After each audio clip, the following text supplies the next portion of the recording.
ఒకప్పుడు త్రిపురాసుర సంహారం కోసం దేవతలకి సాయం చేసిన ఆ తల్లే మంగళచండిక. అమ్మవారిని ప్రతి మంగళవారం మంగళచండిక, మంగళగౌరి అనే పేరుతో పిలుస్తూ అమ్మని పూజిస్తే చాలా మంచిది. మహాదేవుడు స్వయంగా మంగళదేవతకి 3 శ్లోకములు ఇచ్చాడు. ఈ 3 శ్లోకములతో మొట్టమొదట మంగళచండికాదేవిని శివుడు పూజించాడు, స్తోత్రం చేశాడు. ఈ స్తోత్రం కూడా పవిత్రమైనది. ఎప్పుడైనా తీవ్రమైన కష్టాల్లో కూరుకుపోయి పనులు అవ్వక యాతన పడుతున్న వాళ్ళు ఈ స్తోత్రం చేసినా, ఈ కథని తలుచుకున్నా ఆ తీవ్ర కష్టాలు తొలగిపోతాయి. జీవితంలో సర్వపతనం అయిపోతారు కొంతమంది. ఒక్కొక్కసారి హఠాత్తుగా ఏం కర్మ వల్లో కానీ గొప్పగా కోటీశ్వరులు వ్యాపారం చేసిన వాళ్ళు కుప్పకూలిపోతారు, చితకబడిపోతారు, చతికిల పడతారు. ఒక్కొక్కడు బాగా కీర్తి పొందుతాడు, అంతలోనే కీర్తి పోవచ్చు. ఒక్కొక్కడు కోటీశ్వరుడు పేదవాడైపోవచ్చు. ఒక్కొక్కడు మంచి మంచి పనులు చేద్దాం అనుకున్నవాడు చేయలేకపోవచ్చు, నాయకుడైన వాడు అవ్వకపోవచ్చు. ఒక స్థాయికి వెళ్ళి పతనమైపోయిన వాళ్ళు ఈ స్తోత్రం చదివితే మళ్ళీ ఉద్ధరింపబడతారు. పతనమైన వాడిని, పాడైపోయిన వాడిని ఉద్ధరించేది దేవి యొక్క ఈ మంగళ స్తోత్రం. ఒక్కొక్కళ్ళకి సొంత ఇల్లు యోగం ఉండదు, మంచి ఇల్లు కట్టుకుని అందులో కొంతకాలం ఉంటారు. మరి ఎందువల్ల ఆ ఇల్లులోంచి బయటికి వెళ్ళి అద్దెంట్లో పడవలసిన కర్మ వస్తుంది. స్వగృహం విడిచిపెట్టి అద్దె కొంపలో ఉండేవాళ్ళు ఈ స్తోత్రమును 3 మంగళవారములు జపం చేసుకుంటే వాడి స్వగృహం వాడికి తిరిగి వస్తుంది. అమ్మేసుకున్న కొంప తిరిగి కొన్నవాళ్ళు ఉన్నారు, ఇది చేసుకుని నేను చూశాను, అందుకు చెప్తాను. కానీ అమ్మ అనుగ్రహం ఉంటే పోయిన స్వగృహం తిరిగి తనకి దక్కుతుంది. అంత గొప్ప స్తోత్రం దేవి యొక్క ఈ మంగళ స్తోత్రం.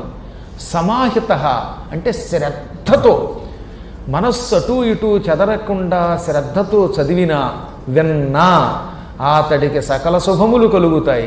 నా భవేత్తదమంగళం, వాళ్ళకి అమంగళం జరగదు. పుత్ర పౌత్ర అభివృద్ధి కలుగుతుంది, పుత్ర సంతానం కలిగి తీరుతుంది.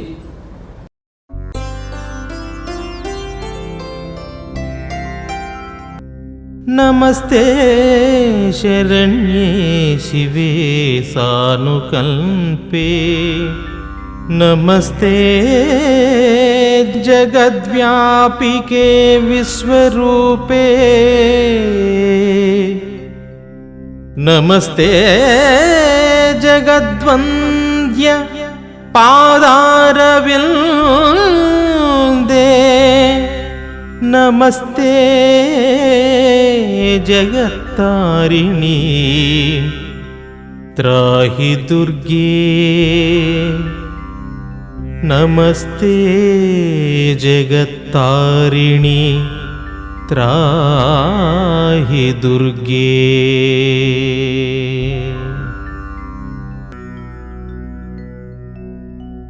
ధ్యానం దేవీ షోడశవర్షీయా శశ్వత్ సుస్థిర యౌవనా,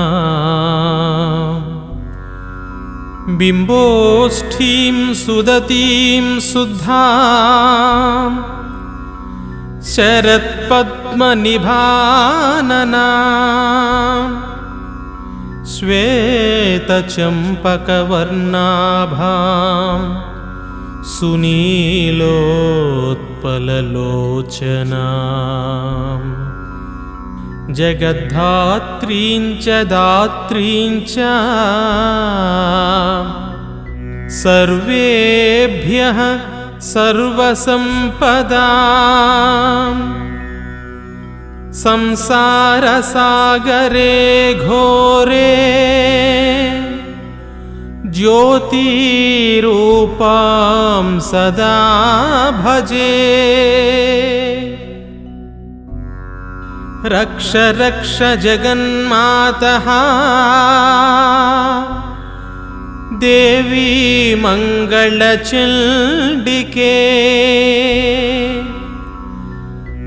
హారికే విపదాం రాసేర్హర్షమంగళకారికే, హర్షమంగళదక్షే చ హర్షమంగళదాయికే,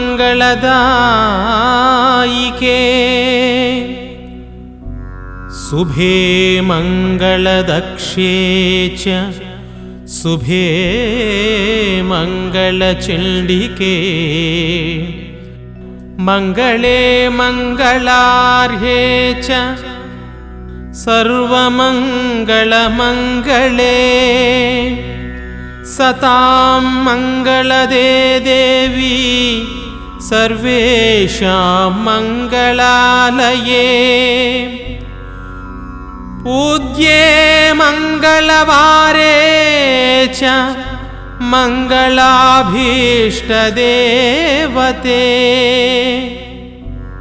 पूज्ये मङ्गलभूपस्य मनुवंशस्य सन्ततम् मङ्गलाधिष्ठातृ देवी मङ्गलानां च मङ्गले संसारमङ्गलाधारे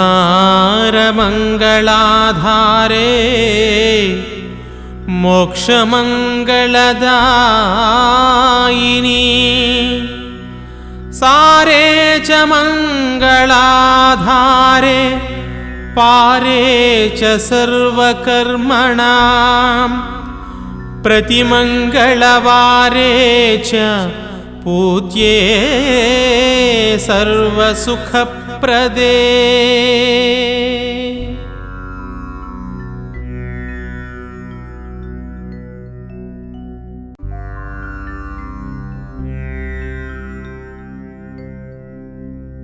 नमस्ते शरण्ये शिवे सानुकल्पे नमस्ते जगद्व्यापिके विश्वरूपे नमस्ते जगद्वन्द्य पादारविन्दे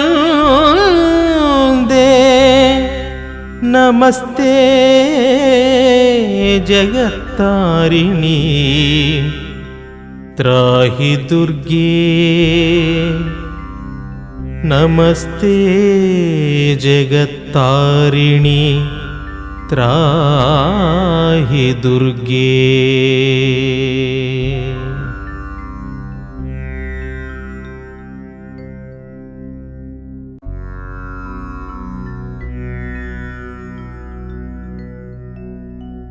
ध्यानम् देवी षोडशवर्षीया शश्वत्सुस्थिरयौवना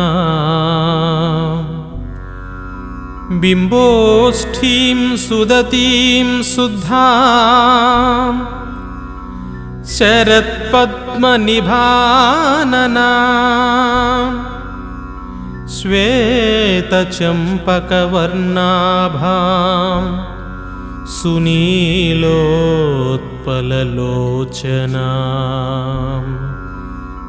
जगद्धात्रीं च दात्रीं च सर्वेभ्यः सर्वसम्पदां संसारसागरे घोरे ज्योतिरूपां सदा भजे रक्ष रक्ष जगन्मातः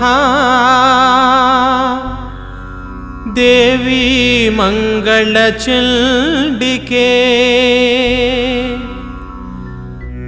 हारिके विपदां रासेर्हर्षमङ्गलकारिके हर्षमङ्गलदक्षे च हर्षमङ्गलदायिके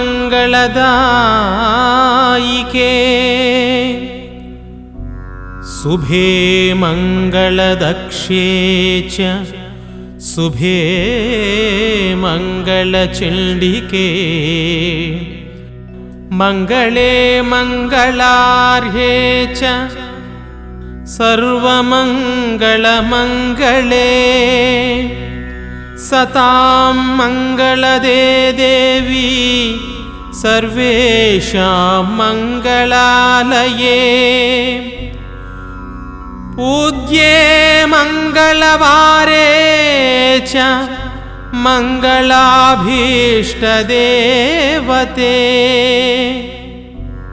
पूज्ये मङ्गलभूपस्य मनुवंशस्य सन्ततम्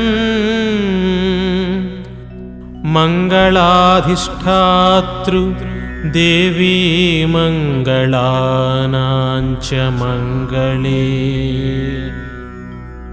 संसारमङ्गलाधारे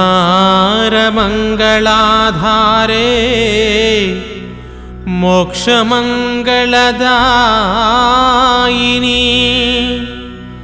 सारे च मङ्गलाधारे पारे च सर्वकर्मणां प्रतिमङ्गलवारे च पूज्ये सर्वसुखप्रदे।